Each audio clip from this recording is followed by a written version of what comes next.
مسیح یسوع کے عظیم و جلیل نام میں آپ کی سلامتی ہو۔ میرا نام پادری پروفیسر ٹونی ولیم ہے۔ ہمارے ایک سبسکرائبر ہیں دلاور سنی صاحب، انہوں نے ایک سوال بھیجا ہے، آئیں ہم اس کو پہلے سنتے ہیں۔ مسیح میں سب کو سلام۔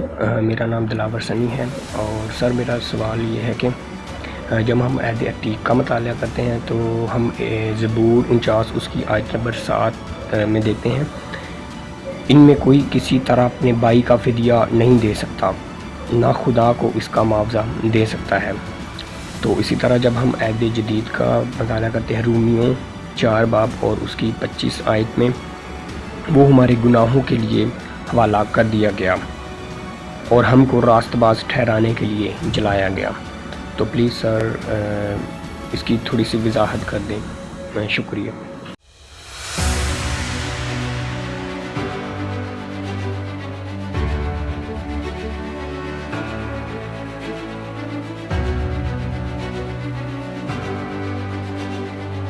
ہم نے آپ کے شوق کی قدر کرتے ہوئے ایک نیا یوٹیوب چینل شروع کیا جس کا نام ہے ٹونی ولیم آفیشل۔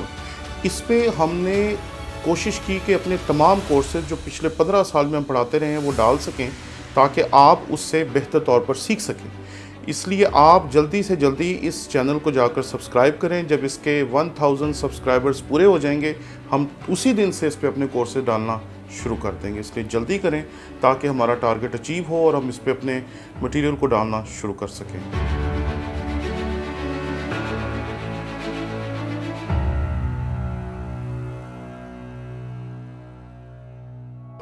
دلاور، اصل میں یہ جو آپ کا سوال ہے یہ دراصل ایک بڑے سوال کی طرف اشارہ کرتا ہے جو بے شمار دفعہ ہمارے سامنے کیا جاتا ہے کہ کیسے ممکن ہے کہ ایک شخص گناہ کرے، اور بائبل میں بہت سارے ایسے حوالے ملتے ہیں جس میں لکھا ہوا ہے کہ ایک شخص کے گناہ کو دوسرا شخص برداشت نہیں کر سکتا۔ جیسے آپ نے یہ حوالہ پیش کیا زبور کی کتاب، اس کا 49 باب اور اس کی 7ویں آیت، ان میں سے کوئی کسی طرح اپنے بھائی کا فدیہ نہیں دے سکتا، نہ خدا کو اس کا معاوضہ دے سکتا ہے۔ خدا کو کوئی اس کا معاوضہ نہیں دے سکتا، لیکن اگر خدا خود چاہے کہ معاوضہ دیا جائے تو خدا کو کون روک سکتا ہے؟ بات یہ ہے یہاں پر، کیونکہ خدا نے کسی انسان کو معاوضہ دینے کے لیے تیار نہیں کیا کہ کوئی انسان معاوضہ دے، بلکہ یوحنا کی انجیل واضح طور پر بتاتی ہے کیونکہ خدا نے دنیا سے ایسی محبت رکھی کہ اس نے اپنا اکلوتا بیٹا بخش دیا تاکہ جو کوئی اس پر ایمان لائے ہلاک نہ ہو بلکہ ہمیشہ کی زندگی پائے۔ اس لیے اس حقیقت کو یاد رکھیں کہ ہماری نجات کا فدیہ جو ہے وہ مسیح خداوند نے دیا ہے۔ ہماری نجات کے فدیے کا انتظام خدا نے خود کیا۔ اور دوسری بات یاد رکھیں کہ ہم کئی دفعہ ایسے کہتے ہیں کہ یہ تو ہو ہی نہیں سکتا، یہ تو ہو ہی نہیں سکتا، یہ تو ہو ہی نہیں سکتا۔ اب میں آپ کو بتاتا ہوں جو نہیں ہو سکتا۔ اگر ایک ڈبے میں 100 سیب ہوں جو بالکل ٹھیک ہوں اور اس میں ایک سیب آپ ایسا رکھ دیں جو خراب ہو، تو وہ 100 سیب مل کر اس ایک سیب کو ٹھیک نہیں کر سکتے۔ ہاں، یہ ہو سکتا ہے کہ وہ ایک سیب ان 100 سیبوں کو خراب کر دے اور وہ سارے سیب گل سڑ جائیں، یہ ممکن ہے۔ لیکن اگر آپ کہیں کہ چند سڑے ہوئے سیبوں کو بہت سارے اچھے سیبوں کے ساتھ بدلا جا سکتا ہے تو یہ دنیا میں بھی ممکن نہیں ہے۔ ایک شخص ہے جو ہر اتوار چرچ جاتا ہے، ہر اتوار جا کر چرچ میں ہر طرح کی عبادت کرتا ہے، دعا کرتا ہے، سب اچھے اچھے کام کرتا ہے، پادری صاحب کی خدمت کرتا ہے، پادری صاحب کے ساتھ اسسٹنٹ کے طور پر چرچ کی ساری ذمہ داریوں کو ادا کرتا ہے، اور کسی سٹیج پر اس سے حادثے میں کوئی شخص مر جاتا ہے اور پورے چرچ کے 200-300 لوگ جاتے ہیں جج کے پاس اور اسے کہتا ہے یہ بندہ بڑا شریف ہے، یہ بندہ بڑا نیک ہے، اس نے بڑی نیکیاں کی ہیں، اس لیے اس کو چھوڑ دیں۔ کیا خیال ہے کہ وہ جج اس کو چھوڑے گا؟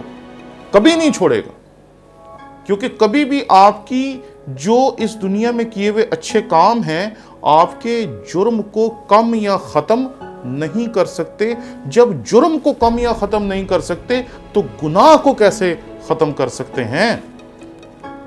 لیکن ہم انسان ہیں، ایسی باتیں میں اچھی لگتی ہیں کہ زیادہ نیکیاں کر لیں گے تو شاید زندگی بہتری کی طرف چلی جائے گی، لیکن ایسا ہو نہیں سکتا، کیونکہ ہم جو بھی نیکی یہ سوچ کے کرتے ہیں کہ اس سے ہمیں فائدہ حاصل ہوگا، تو ہم اس کے لیے جو نیت ہے اسی کو خراب کر لیتے ہیں۔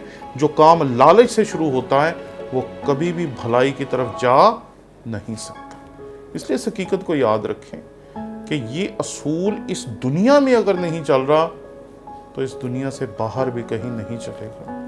لیکن پنجاب میں اگر کبھی کسی گھرانے میں مرد کم ہوں اور عورتیں زیادہ ہوں، اور اس گھرانے کا شخص کسی اور گھرانے کے کسی بندے کو قتل کر دے، تو ہمارے پنجاب میں کئی دفعہ ایسا ہوتا ہے کہ وہ اپنی کسی بیٹی کی شادی اس گھرانے میں کر کے اپنے بندے کی جان بچا لیتے ہیں۔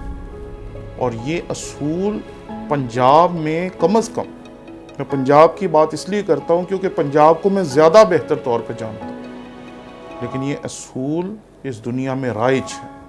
آئے دن سینکڑوں کہانیاں ہم دیکھتے ہیں کہ کسی شخص نے کسی اور کے لیے پیسے دے دیے، کسی شخص نے کسی اور کے لیے جرمانہ ادا کر دیا، کسی شخص نے کسی اور کے لیے اپنی نقصان کو برداشت کر لی، اور ہم کہتے ہیں واہ جی واہ، یہ تو بہت اچھا انسان ہے کہ جرمانہ اس غریب آدمی کو دینا چاہیے تھا لیکن برداشت اس نے کر لیا، قسطیں اس کو دینی چاہیے تھی لیکن قسطیں اس نے برداشت کر لی۔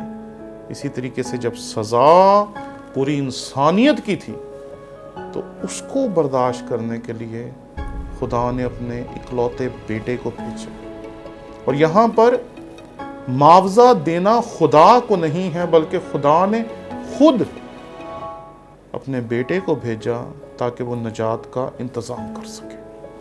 اس لیے یہ بات یاد رکھیں کہ انسان ایسا نہیں کر سکتے، لیکن خدا یہ سب کچھ کر سکتا ہے، اور اس نے میرے لیے بھی ایسا کیا، آپ کے لیے بھی ایسا کیا۔ پریز دی۔